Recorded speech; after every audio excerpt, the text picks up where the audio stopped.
Nobody tells you that the hardest thing about being lied to isn't the lie itself.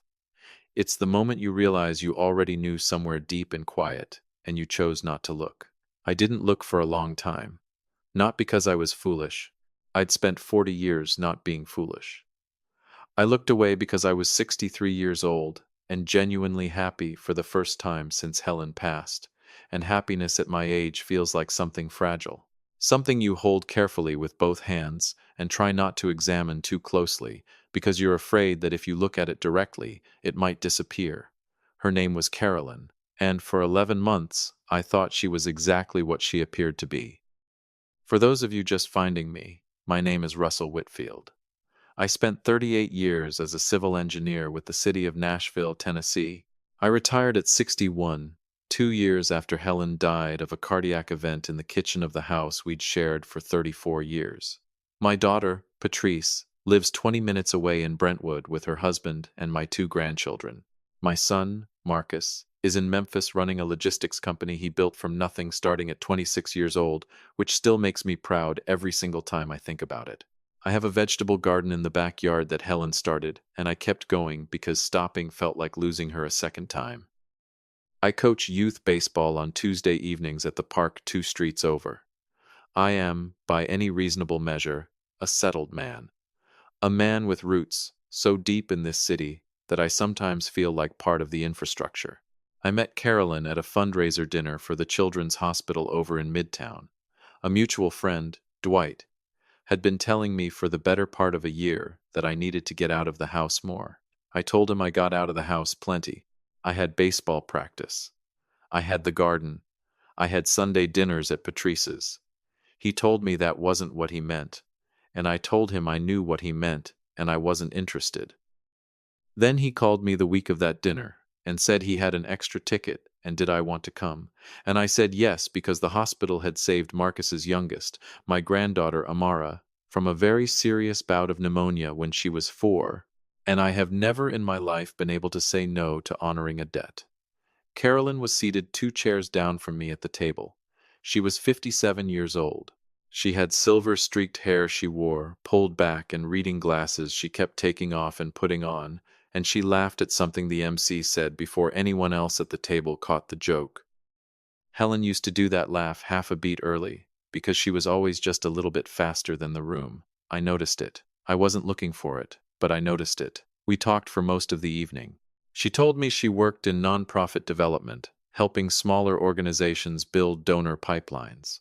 She was thoughtful and direct, and she asked me real questions and actually listened to the answers. She mentioned her late husband, Thomas, who had passed 4 years earlier after a long illness.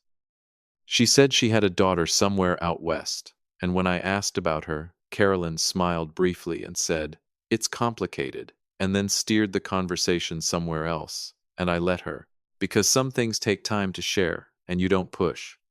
I called Dwight the next morning and told him he'd been right. He didn't say "I told you so" out loud, but I could hear him thinking it. Carolyn and I dated for 6 months before she met Patrice and Marcus. She fit in the way you hope someone will, but rarely do naturally, without trying to impress anyone. Marcus, who is protective of me in a way I find both touching and occasionally exhausting, said on the drive home after their first meeting, "She's real, Pop. I can always tell." Patrice cried a little on the phone that night and said she thought her mother would have liked Carolyn, and I had to sit with that for a long time before I could respond. I proposed on a quiet evening on the back porch of my house, with the garden behind us and the fireflies just starting. No restaurant, no audience. Just the 2 of us, and a ring that had taken me 3 weeks to choose. She said yes, before I finished the sentence. She put both her hands over her mouth and said yes. Patrice drove over that same night with her husband and a bottle of champagne she'd clearly been holding in reserve.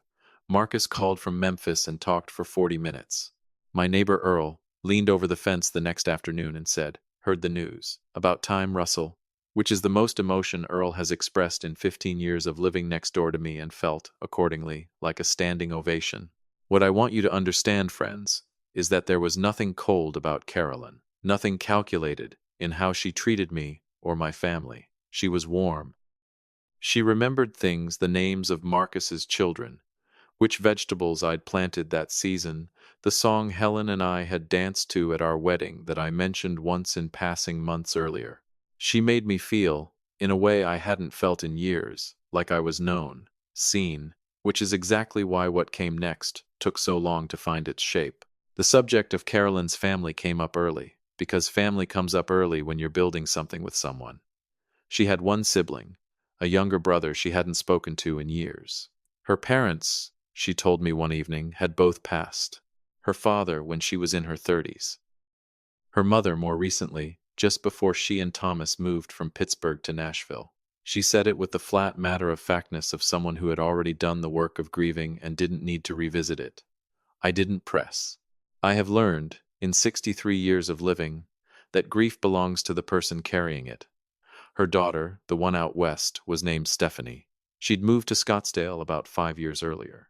The relationship, Carolyn explained, had been strained for a long time. Stephanie had some difficult years in her mid-20s, substance issues, instability, and it had put distance between them that had never quite closed. She loves her, Carolyn told me. She just couldn't let the chaos back into her life. I understood that too. Sometimes love isn't enough to make proximity safe. So when Marcus asked, gently, at dinner one Sunday whether Carolyn had any family who might come to the wedding, and Carolyn said her parents had passed and her relationship with her daughter was complicated, nobody pushed. My family is not the pushing kind. We're the welcoming kind, which is a different thing entirely. It wasn't until the 9th month of our engagement that something shifted. It started with paperwork. We decided to add Carolyn to the deed of the house, my lawyer's recommendation, before the wedding rather than after. She needed to provide a copy of her state-issued ID for the title company. She emailed it to my lawyer's office on a Tuesday afternoon, and my lawyer forwarded it to me that same evening with the standard note to confirm the information matched what we had on file. I looked at the ID for about 30 seconds before something snagged. Her full legal name on the document was Carolyn Marie Ostrowski, not Carolyn Marsh, the name she'd given me and used on everything: email, social media, the nonprofit consulting work. Ostrowski. I sat at my kitchen table with my laptop open and thought, for just a moment, that it was probably a maiden name situation. Something simple. Then I typed the name into a search, the way anyone would, not expecting to find anything unusual. I found a Facebook page, nearly dormant, last updated 3 years ago. The profile photo was unmistakably Carolyn, younger but unmistakable, and in the About section, listed plainly, hometown Denton, Texas, not Pittsburgh, not anywhere near Pittsburgh. Denton, Texas, is 4 hours from Nashville by plane.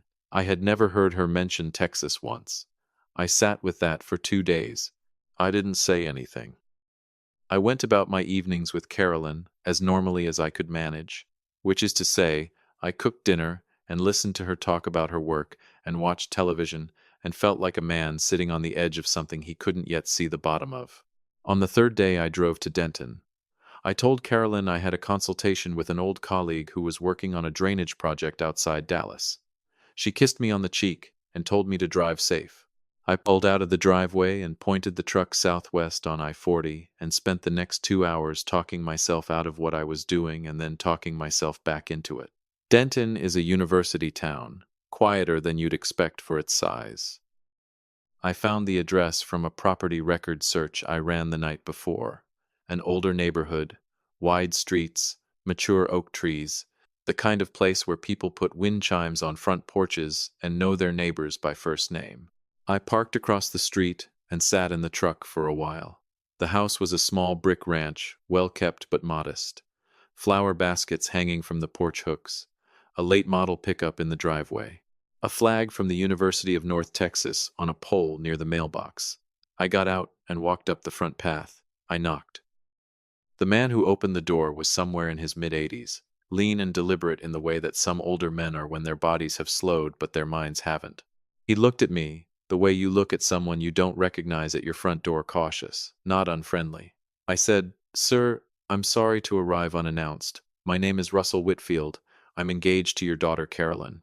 The silence that followed was one of the longest I have ever stood inside. He didn't speak right away, He looked at me steadily for a moment, and then something happened to his face that I was not prepared for and have not forgotten since. It didn't harden. It didn't close. It opened, slowly, the way a door opens that has been shut for a very long time, and what came through it was not anger, it was relief. He turned his head back into the house and called out, "Dorothy, come to the front." His name was Edwin Ostrowski. He was 84 years old. He had spent 40 years as a high school football coach in Denton County before retiring, and he had the handshake of a man who coached 40 years of teenage boys, which is to say it was firm enough to mean something. His wife, Dorothy, appeared at the door 30 seconds later, a small woman with white hair and sharp eyes, who looked at me for just a moment before she said, quietly, "You'd better come inside." We sat at the kitchen table. There is something about a kitchen table in a modest house in a middle American city that feels like the most honest room in the world. Dorothy brought coffee without asking. There were family photos on the walls, school pictures, holiday portraits, a younger Carolyn in a graduation gown flanked by her parents, all three of them beaming. The story came out carefully, the way Edwin spoke. Carolyn had grown up in Denton. Good student, strong-willed, moved east after college, married Thomas Marsh, built a life. For a while, they were close. Phone calls, holiday visits, the ordinary rhythms of a family spread across geography but still connected. Then things shifted, gradually at first, and then all at once. The calls got shorter, the visits stopped. She stopped using the Ostrowski name in professional contexts, then in personal ones. Started referring to herself as Carolyn Marsh, her married name, even years after Thomas passed. They found out about that slowly, the way you find out things you weren't supposed to find. The real break, Edwin told me, had happened 3 years ago. Dorothy had been ill, a serious illness, the kind that requires someone to step in and help. They had asked Carolyn to come. She sent a check and a card. She didn't come. When Edwin called to tell her how much her presence would have meant, Carolyn told him that the distance was necessary for her well-being and that she hoped they could respect that. He said he told her that he respected her, but that he was her father, and her mother was sick, and some things weren't about well-being, they were just about showing up. She hadn't called since. Dorothy got up quietly and came back to the table with something in her hand. A birthday card, sealed, unopened, with a red return to sender stamp across the front. The handwriting in the return address was Carolyn's. "She has our address," Dorothy said. "She just doesn't want our mail." I held that envelope, and I thought about the woman who'd laughed early at the MC's joke, who remembered the name of the song from my wedding, who cried the first time she saw the vegetable garden. And I thought, there are two Carolyns, the one I know, and the one sitting across from me in photographs on this kitchen wall. I showed them the text message Carolyn had sent me the week before. We'd been talking about the wedding guest situation, small ceremony, family only, and she'd written, "I have a cousin in Franklin who might be able to make it, and I think my friend Patricia and her husband would love to represent my side of the family. They've known me for years, almost like parents to me." Patricia and her husband. I hadn't asked many questions about them at the time. I asked some now. Edwin looked at the text. He put the phone down and looked out the window for a moment. Then he said, "Whoever Patricia is, she isn't family. We're her family." I drove back to Nashville that evening in a silence I have rarely matched in my life. The radio stayed off the entire way. I needed to think clearly, and I needed the kind of quiet that lets you think clearly, and I needed the miles. I understood something by the time I crossed back into Tennessee. Carolyn had not built a wall between herself and her parents out of trauma. She had built it out of shame. Shame about where she came from, a modest brick house in Denton, a high school football coach, and a homemaker, people who sent birthday cards she mailed back. She had constructed a version of herself for Nashville, for her nonprofit world, for me, that required those people not to exist. And now she was 3 weeks from a wedding, and the gap in her story, "Where is your family?" Carolyn was about to become a very visible hole. So she had found people to stand in it. I didn't confront her that night. I am a civil engineer by training. I understand that you do not demolish a structure without first understanding its load points. I sat in the driveway for 10 minutes when I got home, listening to the engine cool, and I made a decision. Not yet. let it finish building, then let it fall. Over the next week, I paid close attention in a way I hadn't before. Patricia Hennessy and her husband Don came up more frequently in conversation. Patricia had known Carolyn for years. They'd met through a professional network. Lovely people, very established. Patricia had volunteered at some of the same organizations. Don had retired from banking. I nodded along and stored every detail.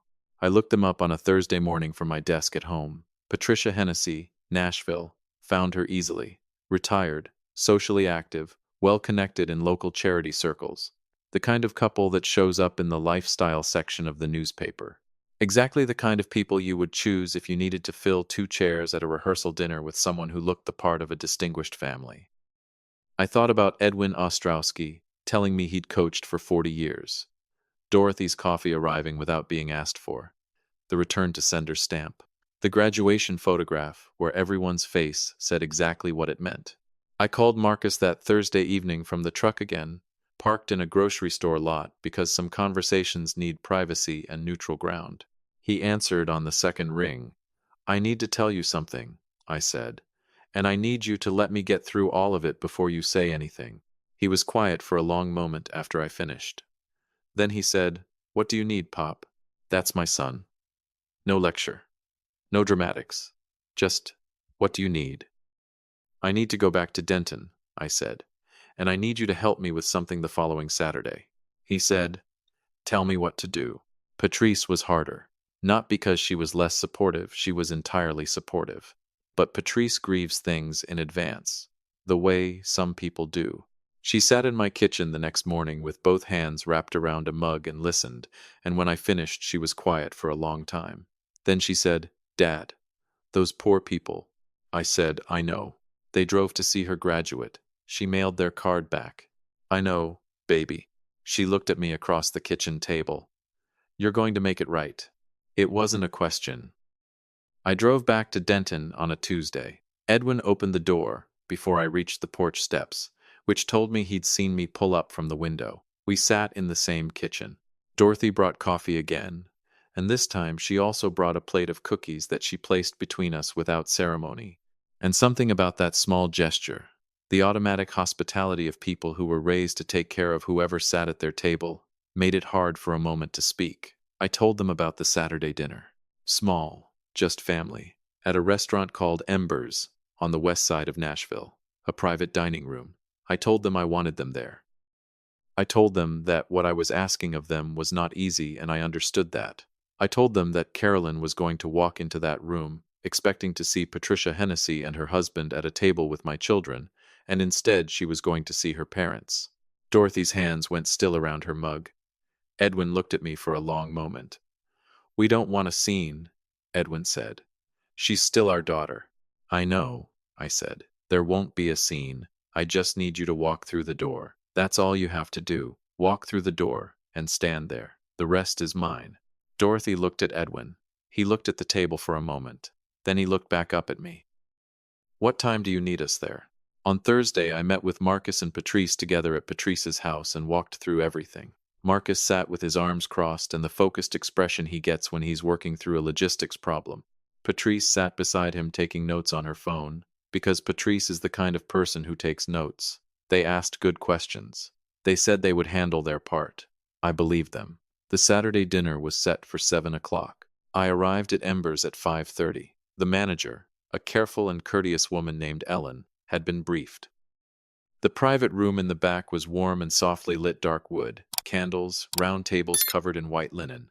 Patrice had placed a small framed photo on the entry table, a picture of the four of us, me, Marcus, Patrice, and Helen from a Thanksgiving about 12 years ago. She said some things deserved a witness. I didn't argue.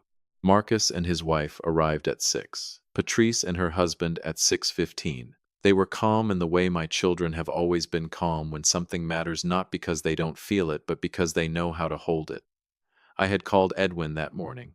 He answered on the first ring. We're already dressed, he said.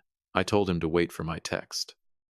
When they got my message, they should come in through the side entrance, the one Ellen would have open, and stand at the back of the room. He didn't need to say a word. Just come in and stand there, he said. Russell, I said. Yes, sir. He said, whatever happens in that room tonight, you're a good man. I mean that. I held the phone a moment after we hung up. Then I put on my jacket, checked the inside pocket, and went to sit with my family. Carolyn arrived at 7:15 with Patricia and Don Hennessy. I heard her voice in the corridor before the door opened, that particular version of her laugh, bright and carefully positioned, the one she uses when she wants a room to feel festive before she enters it. I'd heard it the night of the hospital fundraiser. I knew now what it meant. She came in first. Navy dress, pearls, everything assembled. She was genuinely beautiful, and she moved through the room with the ease of a woman who believed everything was exactly as she had arranged it. She kissed Patrice on the cheek. She embraced Marcus. She squeezed my hand and whispered, "This is exactly right. Thank you for this." Patricia Hennessy was gracious and polished, the way people are when they've agreed to something slightly unusual and have decided to commit to it fully. Her husband Don shook my hand firmly and said it was a pleasure. They took their seats with the comfortable authority of people who are accustomed to dining rooms like this one. We ate. The food was excellent. Conversation moved easily around the table. Don asked Marcus about logistics and supply chain with the genuine interest of a former banker who still follows industry news. Patricia complimented Patrice on her earrings. Carolyn glowed in the way she glows when things are going the way she planned them, which is a specific kind of radiance I had come to recognize. I ate my dinner. I asked questions. I refilled glasses. I laughed in the right places. My phone was face down in my jacket pocket. At 7:52, in the natural pause between the main course and whatever would have come next, I took my phone out and sent one word to Edwin. Now, I picked up my water glass and touched a spoon to it. The sound rang clean across the room, and the table settled. Carolyn looked at me with a full and expecting smile. The smile of a woman who thinks the next 60 seconds are about to be something she will want to remember. I let the quiet hold for just a moment. "I want to thank everybody for being here tonight," I said. My voice came out steady, which is what I had needed it to do. "I've been thinking about what my late wife used to say about moments like this. She said the people sitting in the room tell you what the occasion really is. You can dress a room up as much as you like, but the faces around the table are the truth of it." I looked slowly around the table. Carolyn watched me, with that smile still in place. "So, before we go any further," I said, "I want to make sure the right people are in this room." I looked at Ellen, who was standing near the side wall. She moved to the side door and opened it. Edwin and Dorothy Ostrowski walked in.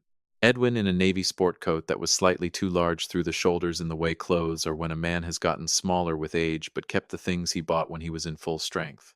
Dorothy in a burgundy dress, a small handbag held in both hands, chin up, her eyes going immediately, and only to one person in the room. I was watching Carolyn's face. The color left it the way water leaves a glass, quickly, completely. Her lips parted. The hand holding her wine glass stopped moving. I reached over without looking at her and steadied the glass and set it gently on the cloth. She turned to me. Her eyes were doing something rapid and quiet, the way a person's eyes move when they are searching for the exit, the angle, the version of events that still might be managed. "Russell." Her voice was almost nothing. "I drove to Denton," I said. Not loudly, not for the room, for her. 3 weeks ago, I found a Facebook page, a hometown listed. I didn't know what I was looking for. I thought maybe I'd find nothing. I paused. I knocked on a door on a Tuesday morning, and a man put down his garden hose and looked at me like he'd been waiting a long time for someone to show up. His name is Edwin. He coached high school football for 40 years. Dorothy was a school teacher's aide. They helped you get to college. They drove to your graduation. They are alive, Carolyn. They have been alive this whole time. The room was entirely still.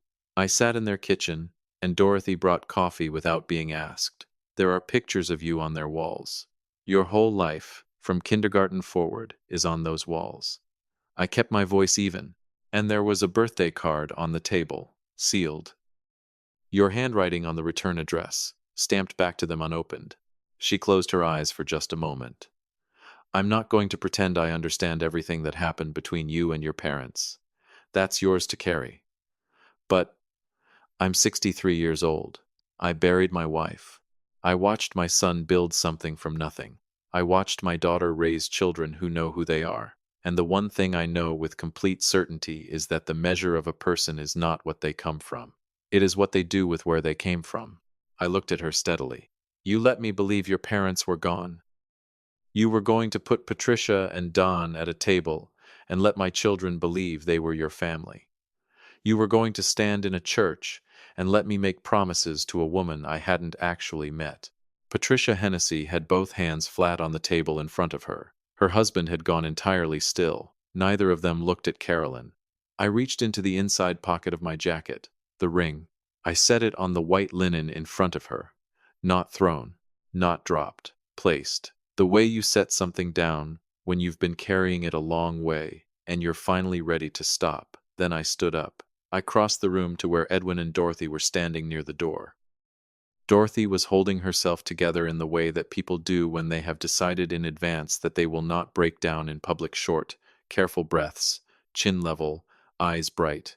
She'd been holding it together since she walked through that door and saw her daughter sitting at a candlelit table at what was supposed to be an engagement dinner she'd never been invited to. I took the small arrangement of flowers from the center of the table, simple white flowers, nothing elaborate, and I walked them over to Dorothy. She looked at the flowers. She looked at me. And then Dorothy Ostrowski, who had coached herself all the way from a hotel room in Brentwood to this back room in Nashville, to stand up straight and hold it together, did not hold it together any longer. She didn't make a sound at first. She just let go, the way people do when something they have been keeping inside for too long finally finds somewhere to land. Edwin had his arm around her before the first sound came out. He held her against his side and looked at me over the top of her head, and his eyes were full, but his jaw was set. And he extended his free hand and I took it, and he gripped it the way men grip hands when words won't do the work. Marcus was beside me. I don't know exactly when he crossed the room, but he was there. My son, who drove 5 hours from Memphis that morning to be in this room tonight, was standing beside me the way he has stood beside me since he was 9 years old at his mother's hospital bedside and reached up and took my hand. Patrice came to Dorothy. She didn't ask. She just walked over and put her arms around this woman she had never met, this woman whose birthday card had been mailed back to her unopened, and held on. Dorothy's flowers were pressed between them. Patrice was crying in the quiet way she cries, and she didn't try to stop. My daughter said, into Dorothy's shoulder, "We're so glad you came. I mean that. We're so glad you're here." We left together, me, Marcus, Patrice, Edwin, and Dorothy, through the side door that Ellen held open into the cool Tennessee night. The air was clean and the street was quiet, and the city moved around us the way it always does, indifferent to what had just happened inside that room. On the sidewalk, Edwin stood beside me and looked up at the Nashville skyline for a moment. Dorothy was next to him with the white flowers still in her hands, leaning slightly into his arm. Patrice had her hand through Dorothy's other arm. Marcus stood on my right. Edwin said, without looking at me, "We'll drive back in the morning." I said, "I know a place for breakfast, if you'll let us take you. Nothing fancy. Good eggs. Been going there since 1987. He looked over at me then. Dorothy looked up. Edwin said, "We'd like that." We walked to the parking lot together, the 6 of us, quiet, the night air easy and cool between us. My father used to say that you can learn more about a man from how he treats people who can't do anything for him than from everything else he does combined. I heard that my whole life and I thought I understood it. Standing on that sidewalk in Nashville, watching Marcus hold the car door open for Dorothy Ostrowski and Edwin reach across to shake my son's hand before he got in, I understood it in a different way. A permanent way. Some things you close because the numbers work. Some you close because there's no version of yourself worth living in that walks away from the table. That Saturday night in Nashville, I closed something that mattered. And I didn't gain a single thing except the thing that always mattered most. Friends, if this story found you tonight, leave a comment and tell me where you're watching from. I'd love to know. When we're young, we think the hardest thing about getting older is losing people. But Russell showed us something quieter, that the real work of this season of life is staying honest about who we are and where we come from. The people who raised you in a modest house and mailed your birthday cards are not a chapter to be hidden. They're the whole reason you learn to show up for anyone at all. It's never too late to open the door. A small note for you, friends: this story was imagined and written by AI, crafted to bring you a moment of warmth and entertainment, and to leave behind something worth carrying into your day.